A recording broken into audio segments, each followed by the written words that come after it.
நம்மில் அநேகர் ஜெபிக்காமல் இருப்பது குறித்து கவலைப்படாமல் நம்ம வாழ்ந்து கொண்டிருக்கிறோம்.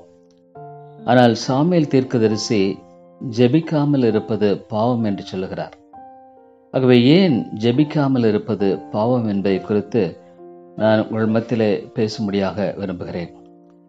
அதுமாதிரிலே 6 காரியங்களை நான் உங்கள் மத்தியிலே சொல்ல விரும்புகிறேன். இங்கு நாம் பார்க்கும் பொழுது ஜெபிக்காமல் இருப்பது நமக்கு விசுவாச குறைவை காண்பிக்கிறதாக இருக்கிறது. ஜெபிக்காமல் இருப்பது தேவனை நாம் சார்ந்து வாழ வேண்டும் என்ற உணர்வு இல்லாமல் வாழ்வதை குறிக்கிறது. ஜெபிக்காமல் இருப்பது கர்த்தரை குறித்த ஒரு பயபக்தியை நாம் கொண்டிராமல் வாழ்கிற ஒரு காரியமாக இருக்கிறது. இப்போ ஜெபிக்காமல் இருப்பது ஏன் பாவம் என்பதை குறித்து ஒரு 6 காரியங்களை உங்கள் மத்தியில் நான் சொல்ல விரும்புகிறேன். முதலாவது காரியமானது, ஜெபிக்காமல் இருப்பது கர்த்தருடைய கட்டளைக்கு நாம் கீழ்ப்படியாமல் வாழ்வதை குறிக்கிறதாக இருக்கிறது. என்று கேட்டால் 1 தெசலோனிக்கர் 5:17 இடைவிடாமல் ஜெபம் பண்ணுங்கள் என்று வேத வசனம் சொல்லுகிறது. இப்போ ஜெபிக்காமல் நாம் இருக்கும் பொழுது கர்த்தருடைய வார்த்தைக்கு நாம் கீழ்ப்படியாமல் வாழ்வதை குறிக்கிறது. மத்தேயு 26:41 கூட நீங்கள் சோதனைக்குட்படாதபடிக்கு விழித்திருந்து ஜெபம் பண்ணுங்கள் என்று சொல்லப்படுகிறது. முதலாவது காரியம், ஜெபிக்காமல் வாழ்வது கர்த்தருடைய கட்டளைக்கு நாம் கீழ்ப்படியாமல் வாழுவதை காட்டுகிறதாக இருக்கிறது. இரண்டாவது காரியம் என்னவென்றால், நம்முடைய வாழ்க்கையில் தேவனை நாம் சார்ந்து வாழ்வதில் குறைபட்டவளாக இருக்கிறோம். நாம் தேவனுடைய கிருபையை சார்ந்து வாழ வேண்டியவளாக இருக்கிறோம். அவரை சார்ந்து வாழுகிற மிகப்பெரிய ஒரு தேவையின் மத்தியில் இருக்கிறோம். நாம் ஜெபிக்காமல் இருக்கும் பொழுது கர்த்தரை சார்ந்து வாழ்வதில் நாம் தவறுகிறோம். நம்மை நாமே சார்ந்து கொண்டு அல்லது ஆண்டவர் நம்முடைய வாழ்க்கையில செயல்படக்கூடும் என்ற அவருடைய ஞானத்தை, அவருடைய வல்லமையை சார்ந்து கொள்ளாமல் வாழ்வதை குறிக்கிறதாக இருக்கிறது. இதை குறித்தும் கூட யோவான் 15வது அதிகாரம் இங்கே 5வது வசனத்தில் சொல்லப்படுகிறதை பார்க்கிறோம். யோவான் எழுதின சுவிசேஷம் 5வது அதிகாரம் 15வது வசனத்தில் இங்கே ஆண்டவர் சொல்லுகிறார், என்னை இல்லாமல் உங்களால் ஒன்றும் செய்யக்கூடாது.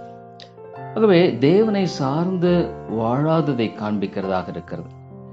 மூன்றாவதாக, நம்முடைய வாழ்க்கையில் நாம் தேவனோடு கூட கொண்டிருக்கிற உறவை நாம் அலட்சியப்படுத்துகிறோம் அல்லது அசட்டை பண்ணுகிறோம். ஜெபமானது தேவனோடு நாம் நெருங்கி வாழும்படியான ஒரு தொடர்புக்குட்பட்ட ஒரு வாழ்க்கையை கொடுக்கிறதாக நமக்கு இருக்கிறது. ஜெபிக்காமல் இருக்கும் பொழுது தேவனோடு கொண்டிருக்கிற உறவை நாம் அசட்டை பண்ணுகிறோம் அல்லது அலட்சியப்படுத்துகிறோம். அந்த தேவனோடு கொண்டிருக்கிற அந்த ஸ்லாக்கியம், அந்த ஐக்கியத்தை நாம் புறக்கணிக்கிறோம். நான்காவதாக, நாம் மற்றவர்களுக்காக ஜெபிக்க கடமைப்பட்டிருக்கிறோம். சாமுவேல் தீர்க்கதரிசி சொல்லும் பொழுது இவ்விதமாக சொல்லுகிறதை நாம் பார்க்கிறோம்.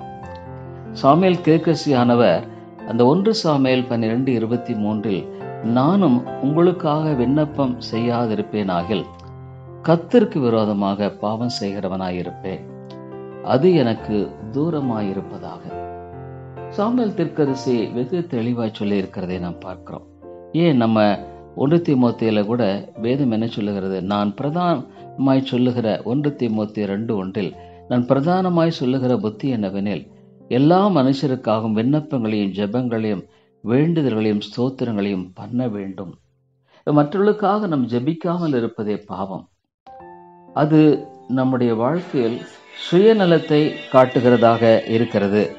சுயநலத்தை நாம் அவிதமாக கொண்டவர்களாக வாழ்கிற ஒரு காரியத்தை, அது நம்முடைய வாழ்க்கையில் சுயநலத்தை காட்டுகிறது. மற்றவர்கள் பேரில் அக்கறையற்ற ஒரு தன்மையையும் குணத்தையும் காட்டுகிறதாக இருக்கிறது.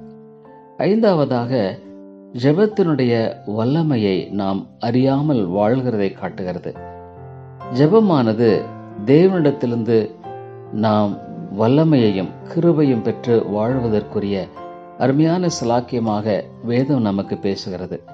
இவை ஜெபிக்காமல் இருக்கும் பொழுது ஜெபத்தினுடைய வல்லமையை அறியாமல் வாழ்ந்து கொண்டிருக்கிறோம். அடுத்ததாக நாம் பார்க்கும் பொழுது ஒரு ஆவிக்குரிய சோம்பேறித்தனம் என்று சொன்ன ஸ்பிரிச்சுவல் லேசினஸ். 1 பேதுரு 4வது அதிகாரத்தில் வேதமானது இவ்விதமாய் சொல்லுகிறதை குறித்து நாம் வாசிக்கிறோம். என்ன சொல்லுகிறது? ஜெபம் பண்ணுவதற்கு ஜாக்கிரதை உள்ளவர்களாக இருங்கள். நாம் ஜெபிக்காத பொழுது நம்முடைய வாழ்க்கையில் அதை குறித்து ஒரு அக்கறையற்ற மனநிலையோடு கூட நாம் வாழ்கிறோம். கீழ்ப்படியாமை, நம்முடைய சுய சித்தத்தை செய்கிற மனமும் குணமும் நம்முடைய வாழ்க்கையில் இருக்கிறது. தேவனுடைய காரியங்களை குறித்த ஒரு அக்கறையற்ற தன்மையை காண்பிக்கிறது. தேவன் கொடுத்திருக்கும்படியான விதமான ஸ்லாக்கியங்களை நாம் நம்முடைய வாழ்க்கையிலும் மற்றவருடைய வாழ்க்கையில் நிறைவேற்ற நாம் தவறிவிடுகிறதை காண்பிக்கிறதாக இருக்கிறது. ஆகவே இந்த பாவத்திலிருந்து கர்த்தர் நம்மை விடுவிப்பாராக. நன்றி.